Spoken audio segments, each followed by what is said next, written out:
arane pesona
jenise dadi lakon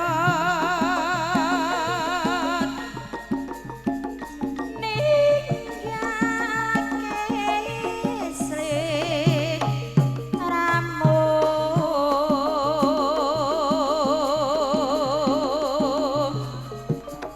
ora-oran yen bakal lakon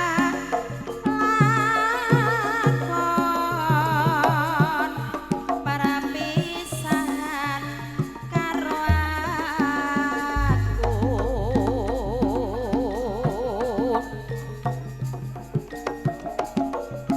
moga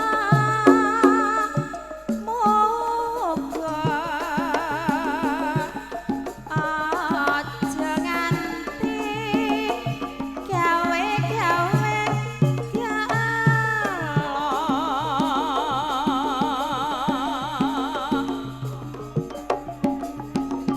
ngati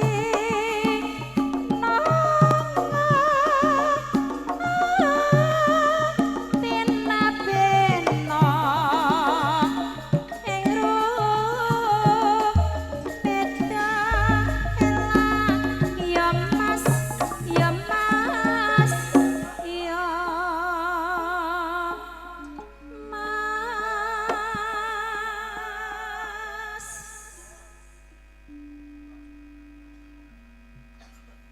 apa kowe ra kelingan dolaning omahku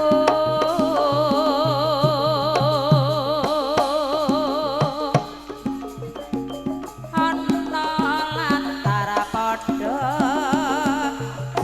keku cekan keguyonan karo aku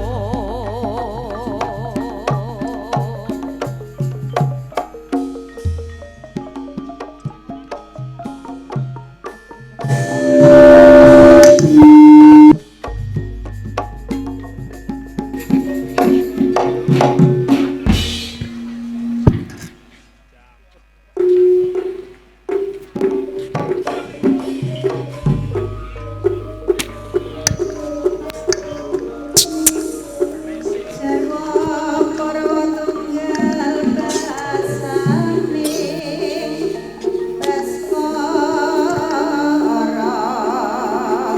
Amiliki sekat sindene pradonga Nuwun sagungi para lenggah kakung miwah putri ingkang kinurmatan ngaturi sugeng siang saha sugeng pepanggihan kalian keluarga ageng Sandiwara Ketoprak Wahyu Manggala ingkang dipun pimpin panjenenganipun Bapak Mogol kanthi alamat Desa Tanjung Sari Kecamatan Jakenan Kabupaten Pati Bumi Minatani keparenga ing siang menika keluarga ageng Sandiwara Ketoprak Wahyu Manggala badhe nedahaken salah satunggal cariyos pamundutan ingkang mawi ira-irahan Kebu Marcuet Kembar seri perangan lair Joko Umbaran dalang sarta pendapuk katindakan Rokopas Anom Suharyanto asisten sutradara katindakan Adimas Eko Pranoto pangeprak ingkang dipun tindakan Bapak Suhardi ewon ini para paraga ingkang maragani cariyos ing siang menika kelir sepisan nggambaraken wonten Kadipaten Granti Hadipati Bandar Subali Ing siang menika kaparagani Rakawas Judek Prakoso Patih Bandarpati kaparagani Adimas Eko Pranoto prajurit katindakan seniman Bagus Wahyu Manggolo kelir salajipun gambaraken wonten kraton Mojopahit Prabu Bromartunjung Isya menika kaparagani Rakamas Anom Suharyanto Patih Maudoro kaparagani Rakawas Ajisoko Temenggung Haryo Jejetan kaparagani Adimas Abi Rojali wondene prajurit katindakan seniman Bagus Wahyu Manggolo kelir salajipun wonten ing desa Gambir Seketi Resi Pamengger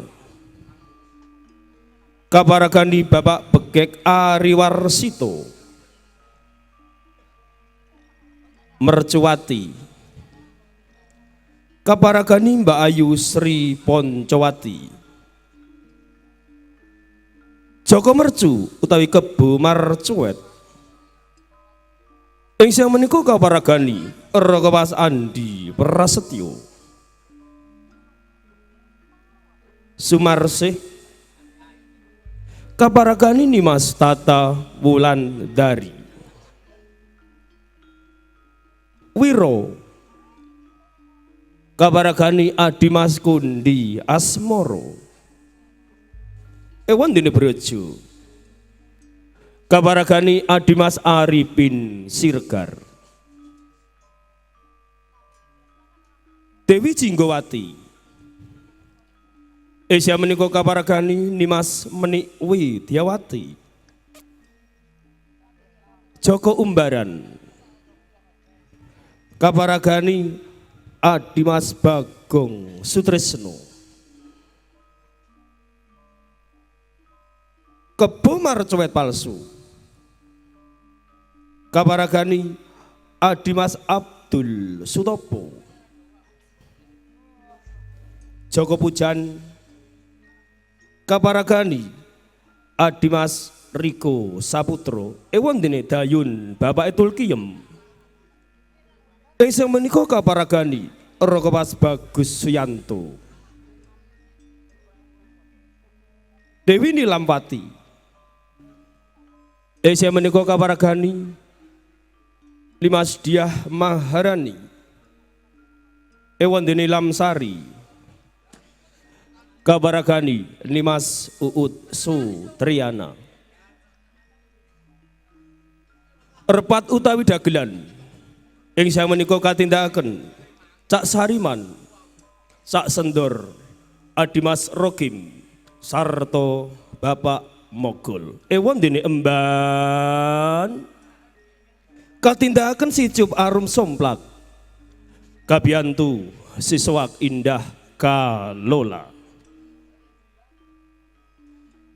menggah mekaten para kadang pamiarsa Sutresna Budaya para paraga ingkang maragani cariyos ing siang menika kita sagutrah saking keluarga ageng paguyuban Ketoprak Wahyu Manggolo namung ngaturaken sugeng lenggah sugeng hamirsani ngantos titi paripurnanipun pagelaran wusana sugeng hamirsani nuwun nuwun nuwun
Soto anggen kula lenggah. sayo Marang sepo wonten kersane Kanjeng Adipati.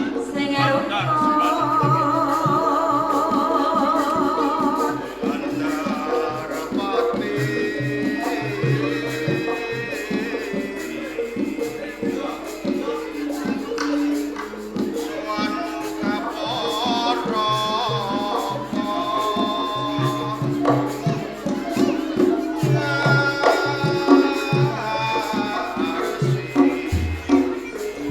Kula kinten gatan puji. Karangan corona ya paring projo. Begal menika sami jejel iya wonten pendhapian Kadipaten Granti. Nenggoro mentahipun Kanjeng Adipati.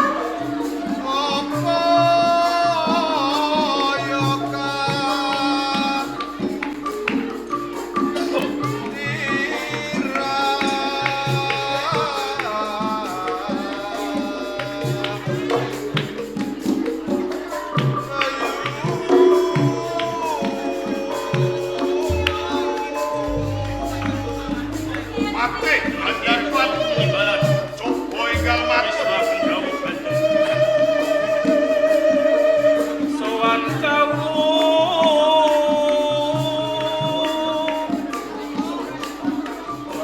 ora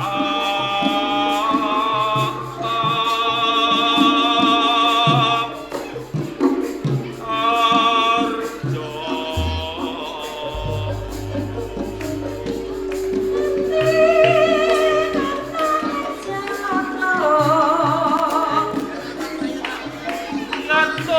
Ngaturaken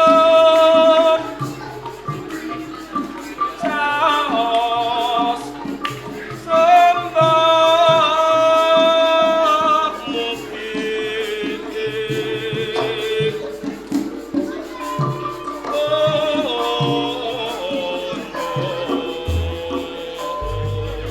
mugi Kanjeng Adipati kersa nampi sembah sungkem bebikon Mati, bener Lho mati. nggih. Bermasuk pangastutis tak ora liwat. Pujo pangestu Tamanon. Brawalan hati konampi pamestipun Kanjeng Adipati Bandar Sebalik. Dorong kemasuk ke kalih pundi wonten ing stop. Mungkin dadosaken kegiatan selaminipun anggen kula dados warung kebejaran ngesui wonten ing Granti. Eling iki akeh swaning para prajurit kula. Samtara dikepenake Lho nggih, nggih saken dawuh nggih.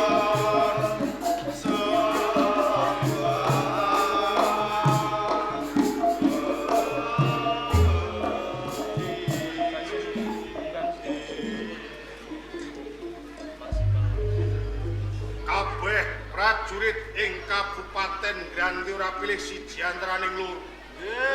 Jengen sira kabeh padha ngaturake sembah pangabdi wis tak tampa. Ora liwat puja pangestu tampano. Sangat anggen kula mundi dadosaken jimat kula. Kejaba saka kuwi ing pisuwaran aku iki panjenengan bakal mundhut pirsa. Piye? Ngenani kewajiban kang wis tak sampirake marang pundak kiwalan tengen coba matur dhewe-dhewe. Nggih. Wajiban kula naliti sedaya pusat prajurit. Iya. Sak menika sampun sira ajari wonten Kadipaten Granti Kanjeng. Dino piye? Wajiban kula jagi gedung pusaka wonten Kadipaten Granti Kanjeng. Sak menika boten wonten setunggalipun pusaka ingkang anis. Iya. Wajiban kula ngladi sedaya prajurit magangan enggal. Sak menika sampun cokate saha Trengginas. Dadi kowe dino iki wis dadi senopati ing Kabupaten Granti. Nggih. Kewajibanmu ngladi para prajurit. Nggih. Kowe matur lamun to dina iki prajurit padha cokat cakut Trengginas saha trampil. Nggih. Kok umpama sak wanci-wanci ing Kabupaten Granti digebuk perang dene negara liya. Piye sumpah? Kula kalih sedaya prajurit sak menika sagah dados bentengipun negari Kanjeng. Bagus, bagus jenenge. Lungguh sing kepenak taji. Nggih, kula Wajibanmu piye? kula madangan enggal deleng gadhahi kewajiban. Ngono. Kowe durung duweni kewajiban. Nggih. Kalau kanthi kuwi kowe bakal tak paringi kewajiban. Wiwit sesuk-esuk rumatono atun sanggita. Nggih, ampun iki kewajiban kula. Iblis Santoso. Wajibanmu piye? Rumati jaran. Mati jaran. Pekatik menika pekatik. Ngono. Ya. Kowe durung ngatur, kene. Kewajibanmu piye? Hei! Kewajibanmu piye?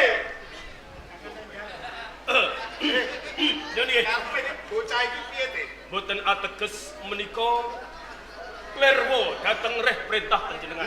Iya, Boten iya. ateges iya sekalian panjenengan. Tenanipun prajurit ingkang setunggal menika boten saged wicanten tegesipun BS. Jaya bodong iki bisu. Leres. Ora iso omong. Liripun kados mekaten. Prajurit cacat kaya ngono kok angkat dadi prajurit. Ampun kuatos sinaosa Jawa Bodong menika cacat boten saged wicantenan. Iya, iya. Nanging anggenipun tandang gawe oleh belaraga, oleh ngridaing prajurit tan bentenipun kados dene ruangipun tuladhani Kipli suhud napa dene Taji. Ngono. Pertamtu menawi panjenengan ngertos ndamel keperananipun manah panjenengan mangkenipun.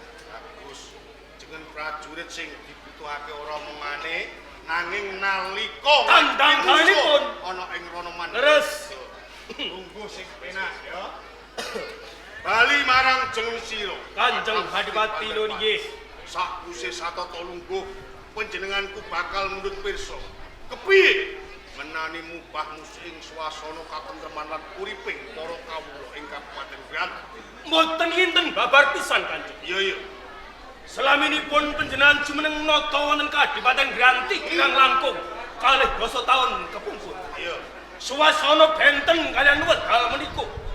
Bedane ngondi? Nalika semanten Grati sedaya kawula panjenengan kathah ingkang bebotro pados pangupa jiwa jalaran rupakipun papan wonten ing Kadipaten Granthi. Iya. Nanging saksamunipun Kanjeng Hadipati sumeneng Hadipati wonten ing Granthi ketinggal benten wedal menika Granthi saged kawastanan kencar hanggayuh kencana rukmi menawi katentreman kula kinten datan rubeto katitik sak indenge jagat Kadipaten Granthi ayem sarta tentremipun Granthi mahanani panggesanganipun kawula awis saking pucing pareden mandhap wonten karang Bradesan saya lumebet wonten telengipun Kiturja Granthi setunggal kawula panjenengan mboten wonten ingkang nandhang cingkrang.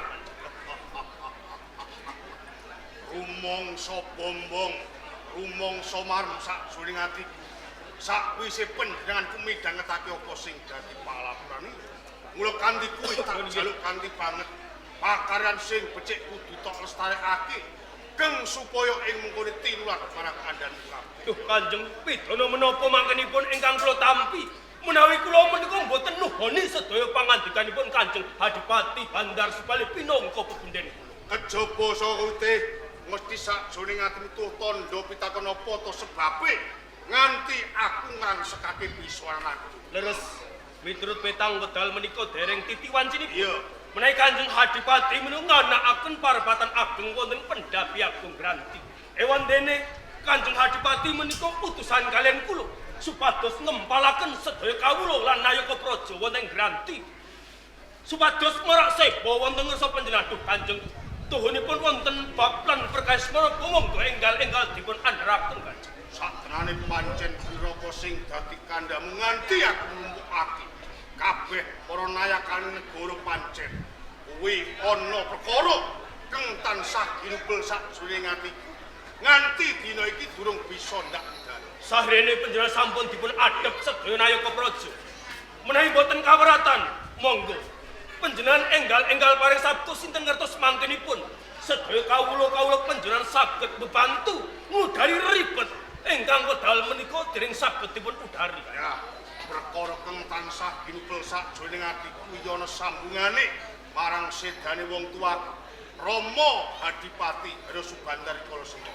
Mula kanthi kuwi teh ening jeneng sira pinangka warangka nalika Rama Hadipati Hara Subandar iki jumeneng Hadipating Kabupaten Granthi.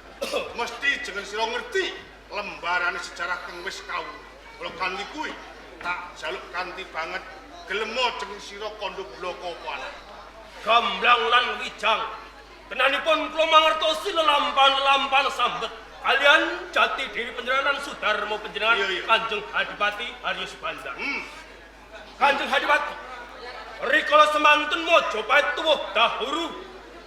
Sedaya kala awas saking patrapipun Lembu Culuk Dipati Tunggorono. Iya. Peranganipun para sentana praja Majapahit senopati ingkang dengong-dengong basan.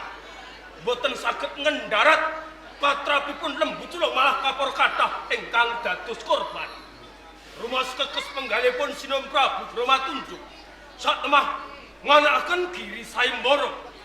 Unglipun Sayembara kala wau sinasa tiyang kere maju kelembale malelongan.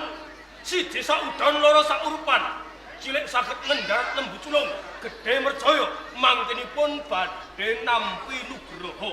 Dur sapa sing wani mupu sayembara kuwi? Boten sanes Sudarmo panjenengan jalaran dipun iming-iming ananipun bumi mutiara. Oh, ngono ya. Sak sampunipun Sudarmo panjenengan Kanjeng Adipati Arya Subandar pinangka senopati maju wonten ing tengah raranggono tanding yutu kalian Lembu Culuk pikantuk adeling jagat. Sudarmo panjenengan pikantuk kamenangan malah kaporo dipun kajangganipun Lembu Culuk kala wau. Nanging emanipun dangu saya dangu kekotah dalam Sunan Prabu Bromatunjuk dereng dipun paringaken dhateng Sudarmo panjenengan. Cedhanipun Sudarmo panjenengan nagih janji minggah wonten Pendhapi Agung Majapahit. Ewa semanten Majapahit dipun adhep peranganipun para nayaka lan kadang Adipati Pemancat. Sudarmo panjenengan matur wonten ngersane Sunan Prabu Bromatunjuk.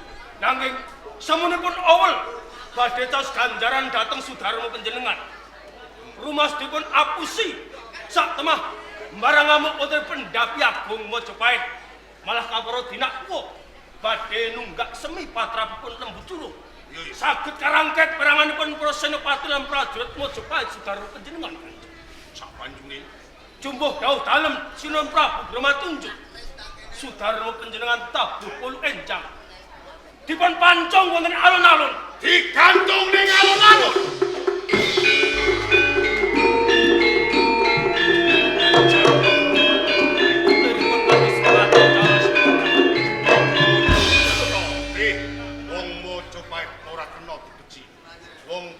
Gede laku lapte ora nampa nugra makapura nampa pidana gantung. Mula kanthi kuwi jeneng aku iki anak lanang kaya ana tembungan. Jeneng anak lanang kudu bisa mikul dur mendem jero marang asmane wong. Leres Rening cetha dina iki wong tua paten lan wong Majapahit tanpa guna deku-deku mari kelu ana pengarepane Bromatunjuk. lajeng kersanipun Kanjeng Adipati. Kan kuwi wit dina iki aku mbalelo Mbalelo. Mbalelo. Mulai kesuwen kakak.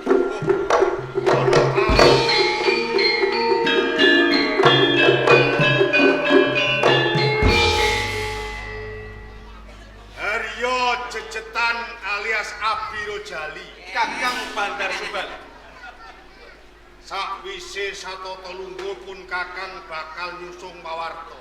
Rakya padha basuki to. Pikantuk berkah sol pangestunipun Kakang Bandar Subali. Sowan kula wonten ing Kabupaten Granthi lir sapara-para. Namung sungkem kula katur Kakang. Ya wis tak tampa tiba sepadha-padha. Yai Haryo Jejetan Kakang Bandar Subali. sak tenane nggon munggah ing Kabupaten Granthi gawe kageteng ati. Sak tenane jeneng sira iki tindak ngelengake apa pancen ana wigati. Sepisan pancen kula kapang kalian keluarga wonten ing Kabupaten Granthi. Ingkang angka kalih Iya. pundi dawuh saking kesane Sinuwun Prabu Bromatunjuk lumantar Kakang Patih Maudur kang supados nanjehaken kapetang sampun tigang piswanan sekawan ngancik Kakang Bandar Subali mboten sowan wonten ing negari Majapahit. Napa to darmanipun Kakang? Dadi nggon ora sowan ing Kraton Majapahit wis dadi penggalian kabeh saka guring Kraton Majapahit Inggih, lan dadi kemerening Bupati Pemancat. leres Kakang. Yai Haryo Jejetan Iki lah kotang terus terang tanpa tedeng aling-aling. Apa sebabe nganti 3 pisuanan pun Kakang ora sowan ing Kraton Majapahit. Cedhane dina iki aku mbalelo. Balelo.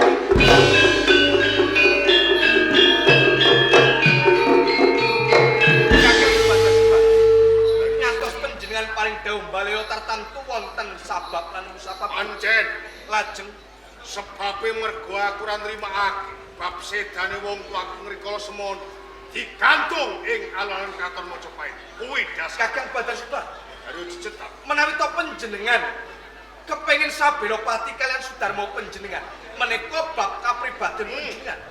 Nanging menawi to bab tata negara granti kabawa perintah wonten ing negari Majapahit. Andhan kedah mituhu menapa ing dados reh dawuhipun sesembahan wonten ing Majapahit. Wis dadi gemblenging tekad Taunana Windanana. Lamun to aku durung bisa sabelopati marang wong tuaku, ora bakal sowan ing Kraton Majapahit. Lamun to udo paripeksa. Bangsa Hati-hati. Rumasuk granam salamune manahku sak samune kumplung mineng. Sedhe pangan Bakal bakal dadi grojokan wilayah Gedining Burung Tan Wurunga campur perang Majapahit lan Kabupaten Galuh. Kula kandi kuwi jeneng sira rasa wedi kangilan. Ngirita bergataning prajurit sing jaduk-jaduk balekke harus pangestunipun. dalindaki. Ayo relawen Monggo, silakan. Balik ke wong Majapahit.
Ngarane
kemenangan. Mergo prajurit ono ing Majapahit senajan serang gonjang.